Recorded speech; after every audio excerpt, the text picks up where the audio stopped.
వారం రోజులైంది. మా ఆయన వాళ్ళ అమ్మ వాళ్ళ ఇంటికి వెళ్ళారు. వాళ్ళ ఇంటి పక్కన ఒక బాకీ వసూలు చేయడానికి వెళ్ళారు. మరి ఆ పని అయిందో కాలేదో ఇంకా రాలేదు, ఏమిటో అసలు విషయం అర్థం కావట్లేదు. ఏం చేస్తున్నారో వీడియో కాల్ చేసి చూస్తే సరిపోతుంది. చేద్దాం.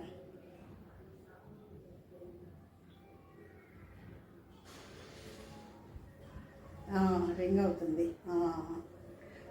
హలో, ఏమండి? ఏంటి అమ్మ వాళ్ళ ఇంటికి వెళ్తే రాబుద్ది కావట్లేదా? ఇక వారం రోజులైంది వెళ్ళి. అసలు బయలుదేరుతున్నారా లేదా? ఏమిటి సంగతి?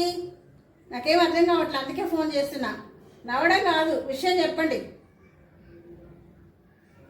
హలో, బయలుదేరదామని అనుకున్నాను. మార్నింగ్ బయలుదేరారు. గడప దాటానో లేదు. గడప దాటగానే నల్ల పిల్లి ఎదురొచ్చిందా? నల్ల పిల్లి కాదు, నల్ల పులి, మా సూరమ్మత. అవునా, మీ సూరమ్మత వచ్చిందా? ఇక మళ్ళీ ఏమైంది అప్పుడు?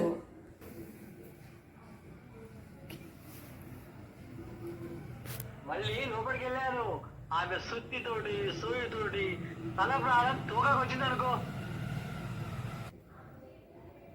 మీరు వెళ్ళి వారం అయిందో లేదో, అప్పుడే మీకు తోక కూడా మొలిసిందా ఏంటి? అబ్బా, మీతో మాట్లాడడం చాలా కష్టం. నీకు ఎటకారం ఎక్కువైపోయింది. వెటకారమా?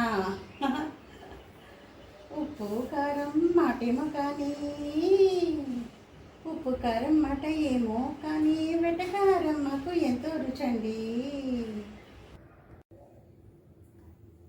సరే, నా వెటకారం సంగతి పక్కన పెట్టండి. కానీ ఇంతకీ మీరు వెళ్ళిన పని అయ్యిందా?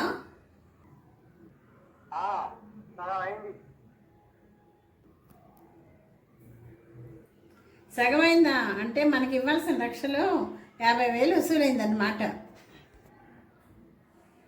అలా కాదు, సగం కావడం అంటే నేను అడగడం అయింది, వాళ్ళు ఇవ్వడం కాలేదు ఇంకా. అయ్యో, నేను ఇంకా డబ్బులు సగం వసూలయ్యాయి అనుకున్నానే. కాలేదా? అది సరే కానీ వారం రోజులు ఇంట్లో ఉంది కదా, కూరగాయలు పాలు తెచ్చుకున్నావా? నేను కూరగాయలు తెచ్చుకోలేదు. కూరగాయలు తెచ్చుకోవాలంటే మార్కెట్ వరకు వెళ్ళాలి కదా, అందుకని కాయగూరలు తెచ్చుకున్నా. అదేంటి, కాయగూరలన్నా కూరగాయలన్నా రెండు ఒకటే కదా? రెండు ఒకటే ఎలా అవుతుందండి? కూరగాయలు అంటే కూర వండుకునే కాయలు, అవి మార్కెట్కి వెళ్ళి తెచ్చుకోవాలి. కాయగూరలు అంటే కాయలతో వండిన కూరలు, అవి మన ఇంటి పక్కనే ఉన్న కర్రీ పాయింట్కి వెళ్ళి తెచ్చుకున్నానండి. అది సరే కానీ ఇంకో విషయం చెప్పడం మర్చిపోయాను. మా అమ్మ 2 బంగారం కొన్నది. చిన్న కొడుకు ఒక తులం ఇచ్చింది. నీకు తీసుకెళ్ళి కూడా ఒక తులం ఇస్తా అన్నది. మరి తీసుకొస్తున్నారా? లేదు, వద్దని చెప్పాను. అలా ఎందుకు చెప్పారు?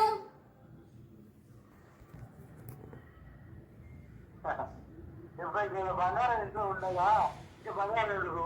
అందుకే కులం బంగారమే కదా, వద్దని చెప్పేశాను. అయ్యో, ఎంత పని చేశారండి.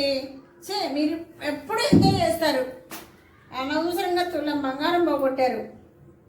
నేను వెళ్ళినా సరిపోయేది. ఈయన పంపించా.